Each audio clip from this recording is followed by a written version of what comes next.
ఒక అనుబంధంతో, ఒక బంధంతో, ఒక భావోద్వేగంతో తెలంగాణను అభివృద్ధి పదం వైపు నడిపించాలని మేము ప్రయత్నం చేస్తున్నాం అధ్యక్ష. ఆ ప్రయత్నంలో భాగంగానే గవర్నర్ గారు 4 మంచి మాటలు చెప్పిండు అధ్యక్ష. సాంప్రదాయాలను వారు గౌరవించినప్పుడు ఆ సాంప్రదాయాన్ని నిలబెట్టుకునే సంస్కృతి తెలంగాణ ప్రతినిధులమని చెప్పుకునే ఆ పార్టీకి, ఆ నాయకత్వానికి లేదా అధ్యక్ష? ఈ రకంగా ఇట్లా వ్యవహరిస్తే ఇది తెలంగాణకి మేలు చేస్తుందా? ఈ తెలంగాణ సమాజం వీటిని గమనిస్తలేరు అని అనుకుంటున్నారా అధ్యక్ష వీళ్ళందరని నేను అడుగుతున్నా అధ్యక్ష.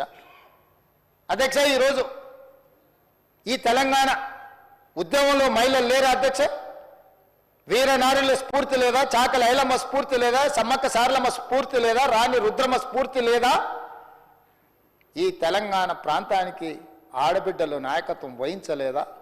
ఒక్క మహిళా కళాశాల ఉంటే దాన్ని గాలికి వదిలేస్తే యూనివర్సిటీ స్టేటస్ ఇవ్వకుండా పార్టీ సొంత నాయకులకు యూనివర్సిటీలు ఇచ్చుకున్నారు, కానీ మహిళలకు యూనివర్సిటీ జీవో ఇచ్చి దాన్ని బిల్లు చేయకుండా, చట్టం చేయకుండా వదిలేస్తే నా దగ్గర ఉన్న విద్యాశాఖ మిత్రులందరిని అడిగి క్యాబినెట్లు ఆమోదించి యూనివర్సిటీ స్టేటస్ ఇవ్వడమే కాకుండా వీరనారి చాకలి ఐలమ్మ పేరు పెట్టి దానికి అవసరమైన 550 కోట్ల రూపాయల నిధులు ఇచ్చి మహిళా దినోత్సవం రోజు ఆడబిడ్డలకు అంకితం చేసిన మాట నిజం కాదా అధ్యక్ష? ఇది మా చిత్తశుద్ధికి మారుపేరు కాదా? ఆడబిడ్డలు చదువుకుంటే బాగుపడతారు, చదువుకోవాలి.